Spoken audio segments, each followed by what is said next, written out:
다윗이 천부장과 백부장 곧 모든 지휘관과 더불어 의논하고 다윗이 이스라엘의 온 회중에게 이르되 만일 너희가 좋게 여기고 또 우리의 하나님 여호와께로 말미암았으면 우리가 이스라엘 온 땅에 남아 있는 우리 형제와 또 초원이 딸린 성읍에 사는 제사장과 레위 사람에게 전령을 보내 그들을 우리에게로 모이게 하고 우리가 우리 하나님의 궤를 우리에게로 옮겨오자. 사올 때에는 우리가 궤 앞에서 묻지 아니하였느니라 하매 뭇 백성의 눈이 이 일을 좋게 여김으로 온 회중이 그대로 행하겠다 한지라. 이에 다윗이 애굽의 시올 시내에서부터 하맛 어기까지 온 이스라엘을 불러 모으고 기럇 여아림에서부터 하나님의 궤를 메어 오고자 할세 다윗이 온 이스라엘을 거느리고 바알라 곧 유다에 속한 기럇 여아림에 올라가서 여호와 하나님의 궤를 메어오려 하니 이는 여호와께서 두 그룹 사이에 계심으로 그러한 이름으로 일컬음을 받았더라. 하나님의 궤를 새 수레에 싣고 아비나답의 집에서 나오는데 우사와 아히오는 수레를 몰며 다윗과 이스라엘 온 무리는 하나님 앞에서 힘을 다하여 뛰놀며 노래하며 수금과 비파와 소고와 제금과 나팔로 연주하니라. 기돈의 타작 마당에 이르러서는 소들이 뛰므로 우사가 손을 펴서 궤를 붙들었더니 우사가 손을 펴서 궤를 붙듦으로 말미암아 여호와께서 진노하사 치심에 그가 거기 하나님 앞에서 죽으니라. 여호와께서 우사의 몸을 찢으셨으므로 다윗이 노하여 그곳을 베레스 우사라 부르니 그 이름이 오늘까지 이르니라. 아멘. 네, 하나님의 궤라는 제목으로 함께 말씀을 나누고자 합니다. 궤라고 하는 것은 물건을 수납하기 위해 만든 상자입니다. 고대 시대에는 이 가구의 종류 중에 하나를 궤라고 불렀습니다.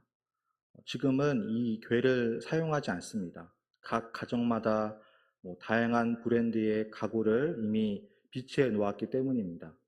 옷장이라든지 식탁이라든지 책장이라든지 의자라든지 다양한 가구가 이미 있기 때문에 오늘날에는 궤를 사용하지 않습니다. 하지만 옛날 조선시대만 해도 각 가정마다 자궤라고 해서 그 나무로 만든 가구들이 있었습니다. 최근에 유행하였던 그 왕사남이라는 영화를 보아도 그 단종이 강원도 영월로 유배를 와서 지내는 그 집을 보면은 그 안에 다양한 궤가 있습니다. 나무로 만든 가구들입니다. 이처럼 궤는 옛날에 사람들이 주로 사용하던 물건이었고 상자였습니다. 그 크기 동안 그 안에 어떠한 물건을 보관하냐에 따라서 크기가 매우 크기도 하고 또는 작기도 하였습니다. 오늘 본문 말씀에도 이 궤가 등장합니다. 특별히 보통 평범한 궤가 아니라 하나님의 궤가 등장합니다. 그 궤를 언약의 궤 또는 증거의 궤라고 불렀습니다. 그 안에는 하나님의 말씀이 새겨진 십계명과 또한 만나 그리고 아론의 쌍난 지팡이가 보관되어 있었습니다. 평범한 궤가 아니라 하나님의 중요한 물건들이 담긴 상자였습니다.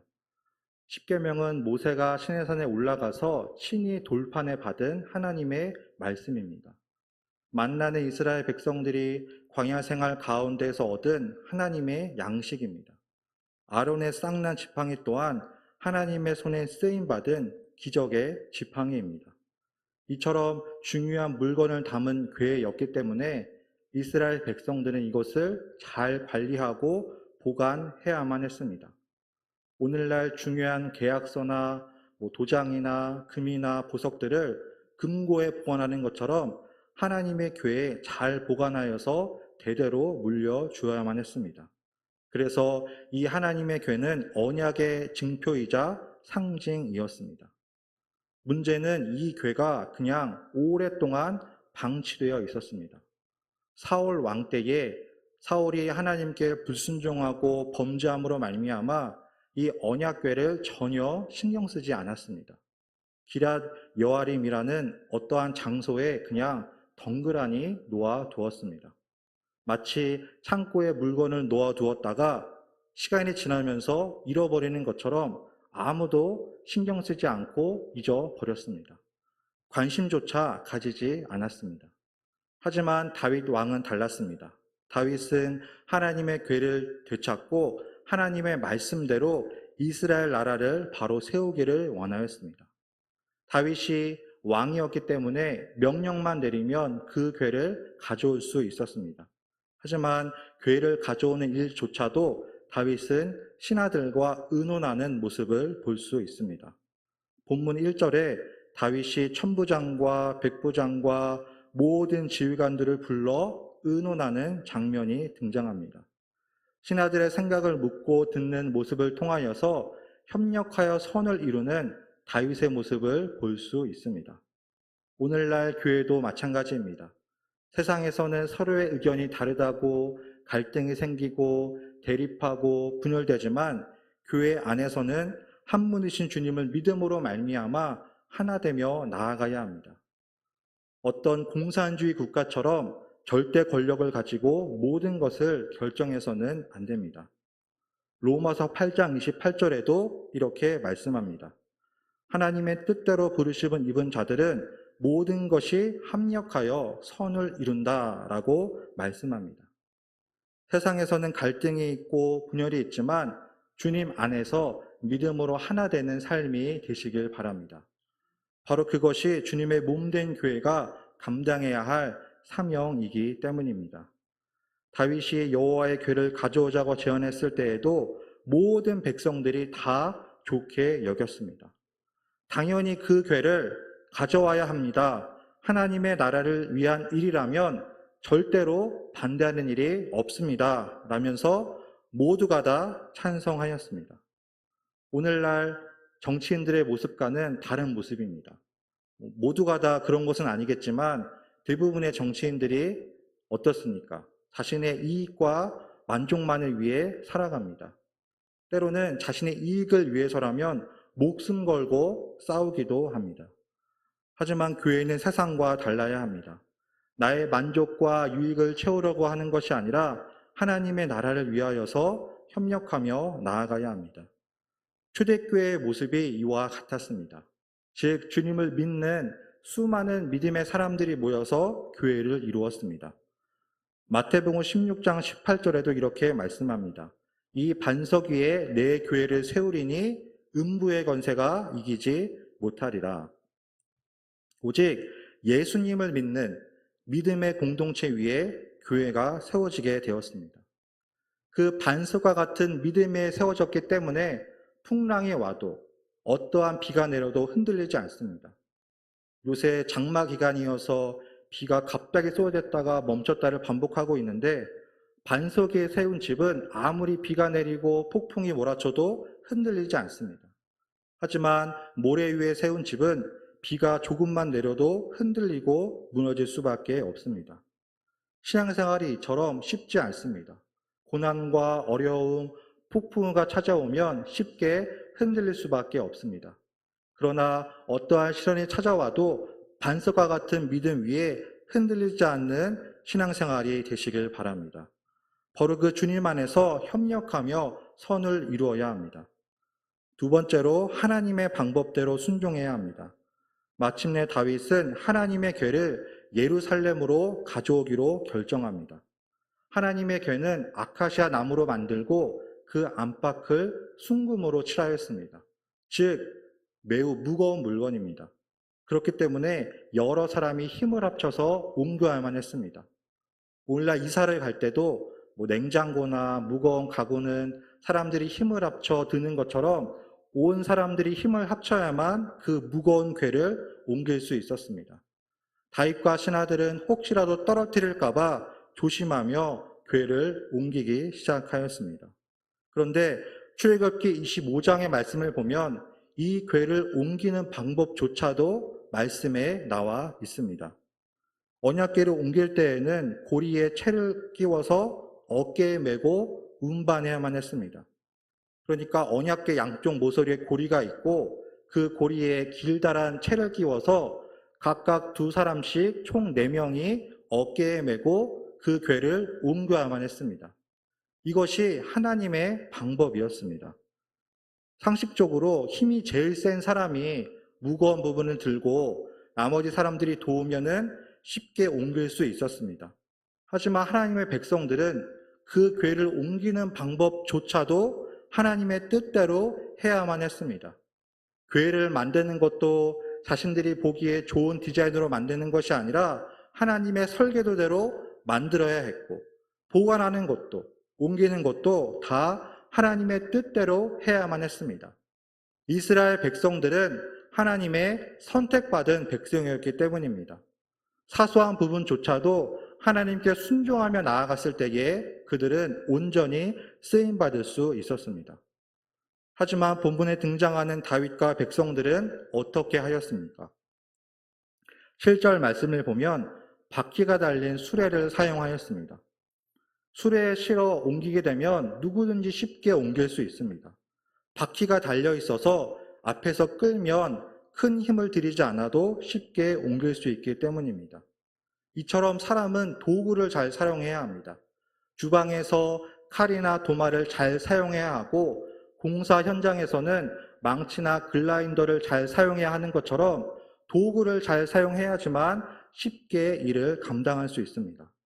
마찬가지로 이스라엘 백성들도 나름 머리를 써서 수레에 옮겨서 편리하게 궤를 옮기기 시작하였습니다. 비록 하나님의 방법대로 옮기지 않았지만 마침내 그 궤가 예루살렘에 들어왔을 때에 모두가 기뻐하며 즐거워하였습니다. 본문 8절 말씀과 같이 노래하며 비파와 수금으로 연주하며 나라에 큰 잔치가 일어나게 되었습니다. 저는 이 말씀을 묵상하면서 최근에 끝난 그 월드컵이 생각나게 되었습니다. 월드컵에서 좋은 성적을 거두고 돌아오면 어떻게 합니까? 모두가 다 환영하고 기뻐하며 축제가 열립니다. 우리나라 국가대표 선수들이 그 월드컵에서 졸전을 펼치고 돌아왔을 때 야유를 보내고 엿을 던지고 계란을 던지는 것과는 사뭇 다른 반응입니다.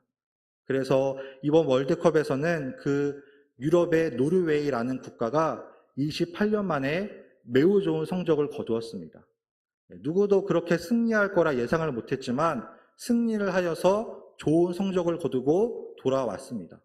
그러니까 공항에서부터 사람들이 기뻐하고 환영하고 구강까지 나와서 환대하고 즐거워하는 그러한 모습을 볼 수 있습니다. 마찬가지로 그 하나님의 궤가 이스라엘 나라 예루살렘으로 들어왔을 때에 월드컵에서 우승한 것처럼 모두가 기뻐하고 즐거워하였습니다. 그 하나님의 언약의 말씀처럼 그 궤가 자신들께 나아왔기 때문입니다. 그러던 중 뜻하지 않는 사고가 발생하게 되었습니다. 본문 9절에 수레를 몰던 소들이 놀라서 뛰기 시작하였습니다. 소들이 뛰니까 하나님의 궤가 흔들리기 시작하였습니다. 이때 우사라는 그 이름의 사람이 궤를 붙잡았습니다.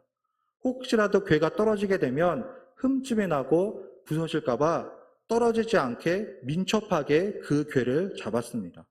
좋은 의도를 가지고 행한 행동이었습니다. 하지만 그 궤를 붙잡았을 때 어떻게 되었습니까? 우리 함께 본문 10절을 읽도록 하겠습니다. 오늘 본문 10절입니다. 시작. 우사가 손을 펴서 궤를 불뜸으로 말미암아 여호와께서 진노하사 치심에 그가 거기 하나님 앞에서 죽으니라. 아멘.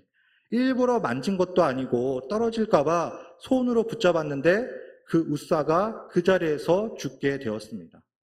하나님의 율법에 따르면 레위인들만이 그 궤를 옮길 수 있었고 하나님의 방법대로 옮겨야만 했습니다. 하지만 레위인이 아니라 다른 사람이 옮겼고 함부로 그 물건을 만졌을 때에 죽음에 이르게 되었습니다. 이처럼 아무리 좋은 의도로 한 일도 하나님의 뜻대로 하지 않는다면 아무런 소용이 없습니다. 자신들의 방법대로 하다가 그들은 심판을 받게 되었습니다. 우연한 사고가 아닌 여호와께서 우사의 몸을 찢으신 하나님의 심판이었습니다. 그러므로 교회에서 일을 감당할 때에도 내가 기뻐서 내가 좋아서 하는 일인지 하나님의 뜻인지 분별해야 합니다. 아무리 선한 일로 행한 일이라 할지라도 그것이 하나님의 뜻이 아닐 때가 있기 때문입니다. 그러므로 어떠한 결정을 내리고 행동하기에 앞서 먼저 기도함으로 나아가시길 바랍니다. 하나님의 뜻을 깨닫게 해달라고 간구하며 기도하며 분별력을 가지고 믿음으로 나아가시길 바랍니다. 그리하여서 하나님의 뜻에 믿음으로 순종하고 함께 상의하여서 협력하여 선을 이루는 삶이 되시길 바랍니다.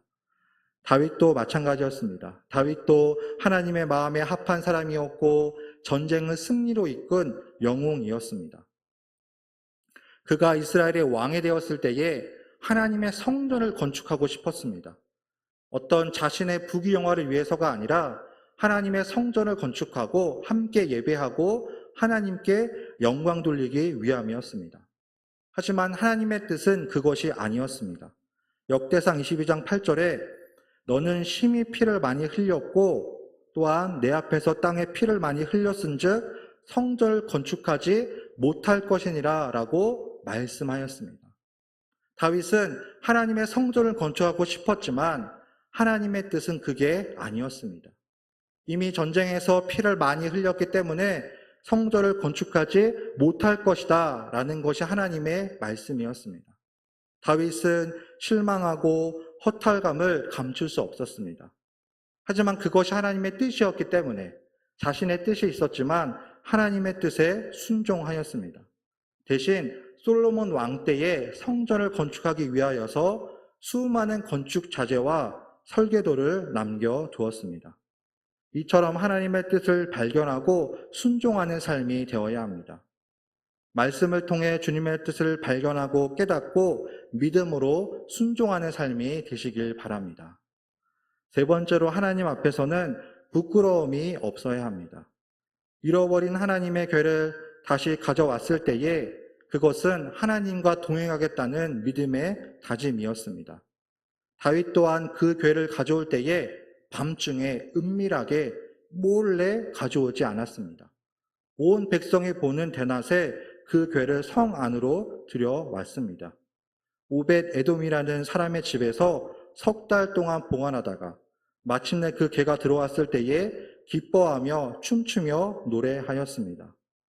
다윗 왕도 궤가 들어와서 너무나도 기뻐서 춤추며 즐거워하였습니다. 그때에 다윗의 아내였던 미갈이 이렇게 말씀합니다.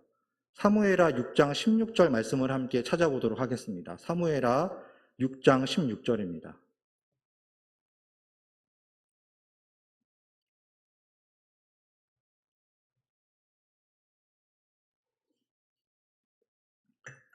네, 우리 6장 16절 함께 읽겠습니다. 여호와의 궤가 다윗 성으로 들어올 때에 사울의 딸 미갈이 창으로 내려보다가 다윗 왕이 여호와 앞에서 뛰놀며 춤추는 것을 보고 심중에 그를 업신 여기니라. 아멘. 다윗이 너무나도 기뻐서 춤추며 뛰며 즐거워하였는데 그의 아내인 미갈은 다윗을 업신 여겼습니다. 바지가 흘러내릴 정도로 다윗이 춤추며 기뻐하며 즐거워하였기 때문입니다. 마침내 그 언약궤가 들어오자 다윗은 기쁨을 감추지 못하였습니다. 하지만 그 미갈이 볼 때에 왕이 체면을 지켜야지 어떻게 백성들이 보는 앞에서 춤을 추며 바지가 흘러내릴 정도로 그렇게 모습을 보일 수 있느냐면서 책망을 하였습니다. 이러한 아내의 책망이 남편 입장에서는 좋지 않을 수도 있었습니다. 아무리 다윗 왕이라고 해도 아내가 책망할 때에는 흔들릴 수가 있습니다. 남자는 자존심이 강한 사람이기 때문에 아무리 좋고 바른 말을 해도 흔들릴 수 있습니다. 하지만 다윗은 이러한 책망에도 흔들리지 않았습니다. 자신을 이스라엘 백성의 주권자로 삼으신 하나님을 높여드렸습니다. 내가 사람이 아니라 하나님 앞에서 기뻐하며 춤추며 경배를 올려드리는 것인데 무슨 상관이 있느냐며 체면을 상관하지 않았습니다. 이처럼 하나님 앞에서는 부끄러움이 없어야 합니다. 다른 사람이 볼 때에는 부끄럽고 민망한 일이라 할지라도 하나님을 높여드리는 일이라면 망설임 없이 경배하며 찬양하며 나아가는 삶이 되시길 바랍니다. 간혹 교회에서 찬양할 때 앞에서 보면은 부끄러운 나머지 박수도 제대로 치지 않고 작은 목소리로 찬양하는 분들을 볼 수 있습니다. 물론 부끄러워서 그럴 수도 있지만 하나님 앞에서는 부끄러움이 없어야 합니다. 하나님께 올려드리는 찬양과 경배이기 때문에 함께 부르짖어 찬양하고 기도하며 나아가야 합니다. 신약성경에 등장하는 수많은 사람들도 마찬가지였습니다. 그 예수님을 발견하였을 때에 예수님을 보기 위해 사람들의 시선을 신경 쓰지 않고 믿음으로 나아갔습니다. 예수님 당시에 병든 자들과 죄인들이 어떠한 사람입니까? 그들은 사회적으로 격리된 사람들입니다. 사람들의 눈에 띄었을 때에는 추방을 당하고 감옥에 갇힐 수도 있는 심각한 죄를 지은 죄인들이었습니다. 하지만 예수님이 오신다는 소식을 들었을 때에 그들은 가만히 있을 수 없었습니다. 다윗의 자손 예수여 나를 불쌍히 여기소서라고 외치며 믿음으로 나아갔습니다. 그 앞을 보지 못하는 맹인도 예수님을 발견하고 믿음으로 나아갔습니다. 그러할 때에 어떠한 일이 일어났습니까?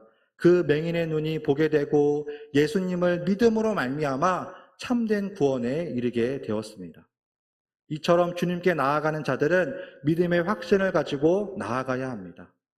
사람들의 시선과 사람들의 어떤 체면과 부끄러움이 아니라 감사함으로 나아가고 그 주님 안에서 믿음으로 영광 돌리는 삶이 되시길 바랍니다.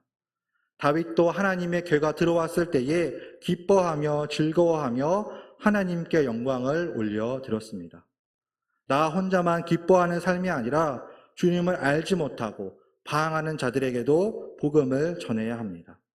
주님은 한 영혼을 천하보다 귀하게 여기시기 때문입니다. 그들이 복음을 듣고 돌아올 수 있도록 중보하며 기도해야 합니다. 다윗이 진정으로 원하는 삶도 하나님 중심의 믿음이 회복되는 일이었습니다. 나의 뜻보다 하나님의 뜻을 구하며 믿음으로 순종하는 삶이 되시길 바랍니다.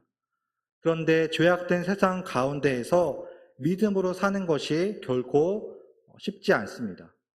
악한 사탄 마귀가 유혹하고 세상의 우상과 여러 가지 죄의 유혹이 도사리고 있기 때문입니다. 사도 바울도 이렇게 고백합니다. 누가 나를 이 사망의 몸에서 건져내랴? 나는 공고한 자로다 라고 고백하였습니다.